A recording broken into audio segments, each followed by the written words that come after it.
এবছর অর্থাৎ 2025 সালে তোমরা যারা ক্লাস 11-এ পড়ারত তরুণের স্বপ্ন প্রকল্প স্কিমের আন্ডারে 10,000 টাকা পেতে চলেছো, তোমাদের প্রত্যেকের জন্য আজকের এই ভিডিওটি ভীষণ ভীষণ গুরুত্বপূর্ণ। কেননা 2025 সালে তরুণের স্বপ্ন প্রকল্পের আন্ডারে যে ট্যাবের জন্য 10,000 টাকা দেওয়া হয়, সেই টাকা পাওয়ার ক্ষেত্রে সিকিউরিটি পারপাস বিশেষ গাইডলাইন আনা হয়েছে, যাতে সঠিক ছাত্রছাত্রীদের অ্যাকাউন্টেই টাকা ক্রেডিট হয়। কোনো রকমভাবে ভুলভাল অ্যাকাউন্টে টাকা যেন না চলে যায়। যাদের অ্যাকাউন্টে টাকা যাওয়ার কথা শুধুমাত্র সেই সমস্ত ছাত্রছাত্রীরাই যেন টাকা পায়। এই সমস্ত বিষয়গুলো খেয়াল রাখার জন্য এবছরের নতুনভাবে এই ট্যাবের টাকা পাওয়ার জন্য বিশেষ কিছু পন্থা অবলম্বন করা হয়েছে, যার মধ্যে প্রথমত তোমাদেরকে ফর্ম ফিল আপ করতে হচ্ছে। ট্যাবের টাকা পাওয়ার জন্য দুটি ফর্ম ফিল আপ করতে হচ্ছে, একটা হলো অ্যানেক্সার এফ এবং একটি হলো self declaration. Form fill up কীভাবে তোমরা করবে, সঠিক পদ্ধতিতে যদি তোমরা ফর্ম ফিল আপ না করো, যদি ফর্ম ফিল আপের সময় কোনো কিছু ভুল তথ্য দিয়ে দাও, তাহলে কিন্তু সেক্ষেত্রে তোমাদের টাকা পেতে সমস্যায় পড়বে তোমরা। কাজেই আজকের এই ভিডিওতে আমি তোমাদেরকে দেখিয়ে দেবো কিভাবে তোমরা সঠিক পদ্ধতিতে অ্যানেক্সার এফ যে ব্যাংক ম্যান্ডেট ফর্মটি রয়েছে সেটা কিভাবে পূরণ করবে, একদম ধরে ধরে স্টেপ বাই স্টেপ বলে দেবো পুরোটা। এর সাথে শেয়ার করব ফর্ম ফিল আপের পর ফর্মটির সাথে কোন কোন ডকুমেন্টস তোমাদেরকে জমা করতে হবে এবং এই মুহূর্তে তোমাদেরকে কোন বিষয়গুলো খেয়াল রাখতে হবে। ফর্ম ফিল আপের পূর্বে কিছু কথা তোমাদের সাথে শেয়ার করি, তোমরা এই কথাগুলো অবশ্যই খেয়াল রেখো। প্রথমত, তোমাদের অ্যাকাউন্টে যেন সচল অবস্থায় থাকে। তোমরা যে অ্যাকাউন্টটি ব্যাংক অ্যাকাউন্টটি ট্যাবে টাকা পাওয়ার জন্য দেবে, সেই অ্যাকাউন্টটি যেন সচল অবস্থায় থাকে, সেখানে যেন ট্রানজ্যাকশান হয়, তোমাদের ব্যাংকে যেন টাকাটা ক্রেডিট হতে পারে। ঠিক আছে, ব্যাংক যেন কোনো মতে বন্ধ অবস্থায় যে ব্যাংক রয়েছে সেই অ্যাকাউন্ট তুমি দেবে না। ঠিক আছে, ব্যাংকটি সচল অবস্থায় রয়েছে কিনা সেটা দেখে নেবে।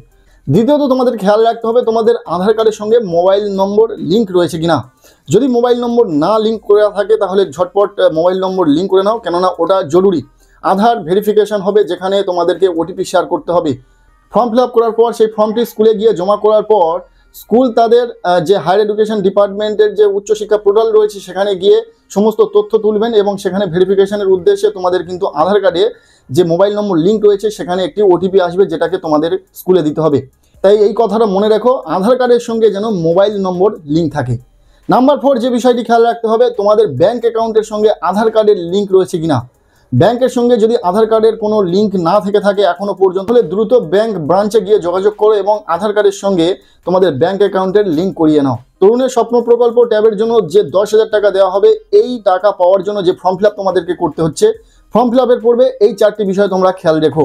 বাকিটা পরবর্তীতে আপডেট আসার সাথে সাথেই তোমাদের সাথে শেয়ার করে দেবো ভিডিওর মাধ্যমে।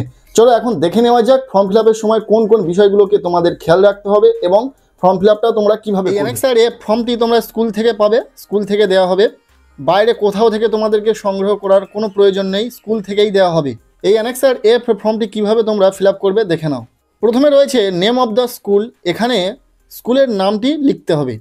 যে স্কুলে পড়াশোনা করছো সেই স্কুলের নামটি এখানে লিখতে হবে। এখানে সেই স্কুলের সার্কেল নেম এখানে লিখতে হবে, যেটা তোমাদের স্কুল থেকে বলে দেওয়া হবে। দেন এখানে দিতে হবে ব্লক নেম, স্কুলের ব্লক অর্থাৎ স্কুল যে ব্লকের আন্ডারে সেই ব্লকের নাম। দেন এখানে রয়েছে ডিস্ট্রিক্ট, এখানে স্কুলের ডিস্ট্রিক্ট লিখতে হবে। এই পুরো পোর্শনটা যেহেতু স্কুলের, তাই স্কুল থেকে বলে দেওয়া হবে। দেন রয়েছে নেম অফ দ্য স্টুডেন্ট, এখানে স্টুডেন্টের ফুল নেম লিখতে হবে ব্লক লেটারে। সম্পূর্ণ ফর্মটি তোমরা ক্যাপিটাল লেটারে লেখার চেষ্টা করবে।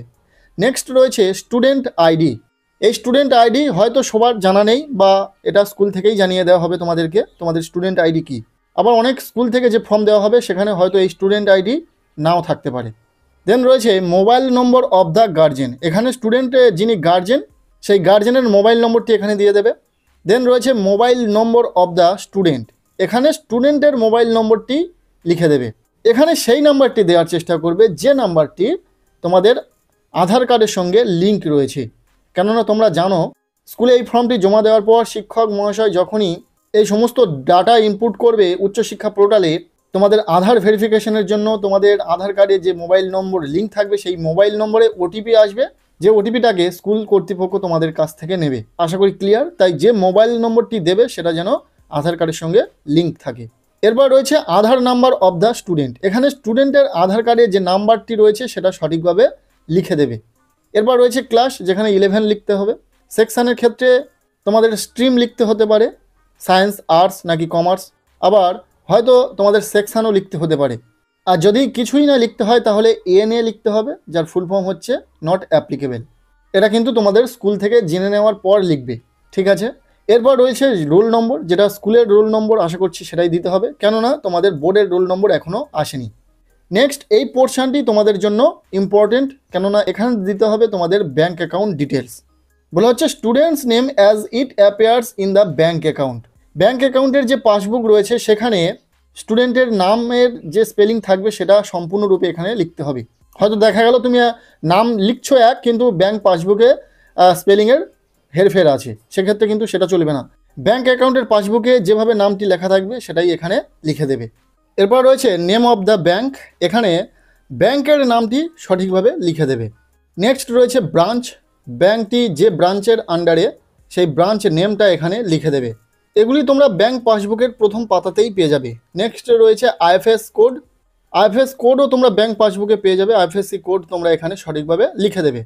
এরপর দিতে হবে ব্যাঙ্ক অ্যাকাউন্ট নম্বর, এখানে অ্যাকাউন্ট নম্বরটিকে সঠিকভাবে লিখে দেবে।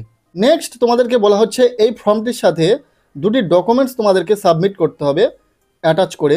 দুটি ডকুমেন্টস হলো, প্রথমটি ব্যাঙ্ক পাসবুক যার প্রথম পাতার জেরক্স কপি, যেখানে account number, account holder name, IFSC code এগুলো যেন মেনশন থাকে। আর সেকেন্ড যে ডকুমেন্টসটি লাগবে সেটি হলো আধার কার্ডের জেরক্স কপি।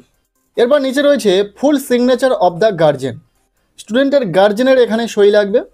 যেভাবে পারবে স্টুডেন্টের গার্জেন, সে বাংলাতে হোক বা ইংরাজিতে, যেভাবে পারবে সেইভাবে লিখতে পারবে। নেক্সট এখানে রয়েছে full signature of the student, এখানে স্টুডেন্টেরও একটা সিগনেচার করতে হবে। এখানে গার্জেনের একটা পারমিশন চাওয়া হচ্ছে, যেহেতু তরুণের স্বপ্ন প্রকল্পে যে সমস্ত স্টুডেন্টরা আবেদন করবে তাদের 18 বছরের নিচে মাইনর, তাই তাদের গার্জেনের কাছ থেকে পারমিশন এটা চাওয়া হচ্ছে যে তাদের আধার কার্ডটি ব্যবহার করা হবে এই তরুণের স্বপ্ন প্রকল্পের জন্য। স্টুডেন্টের ব্যাঙ্ক অ্যাকাউন্টে টাকা আসা পর্যন্ত যাবতীয় যে কাজকর্ম যদি আধার কার্ডের প্রয়োজনে যেগুলো অথেন্টিকেশন করতে হয়, আধার ভেরিফিকেশান, সেগুলোর জন্য একটা পারমিশন চাওয়া হচ্ছে, যেখানে প্রথমে এখানে স্টুডেন্টের যে গার্জেন তার নামটি লিখে দিতে হবে। প্রথমেই গার্জেনের নাম থাকবে, নেক্সট এখানে স্টুডেন্টের নামটি লিখতে হবে। প্রথমে গার্জেন নেম, তারপর নিচে স্টুডেন্টের নাম। নেক্সট নিচে রয়েছে ডেটটি দিয়ে দেবে। এখানে দিতে হবে full signature of the guardian, এখানেও স্টুডেন্টের যে গার্জেন তার ফুল সিগনেচার করতে হবে। এবং এর ঠিক নিচে রয়েছে রিলেশনশিপ উইথ দ্য স্টুডেন্ট, অর্থাৎ যে গার্জেন হয়েছেন, এখানে যে গার্জেন সই করেছেন তার সাথে তোমার সম্পর্ক কী, বা তার সাথে স্টুডেন্টের সম্পর্ক কী, ফাদার মাদার যাই হবে এখানে লিখে দেবে। এই ছিল পুরো form fill up NXR F. এই ফর্মটি তোমরা এইভাবে পূরণ করবে হাতে কলমে। আবারও বলছি, ফর্মটি তোমরা স্কুল থেকে পাবে, কোথাও থেকে সংগ্রহ করার কোনো প্রয়োজন নেই, স্কুল থেকেই তোমাদেরকে দেওয়া হবে।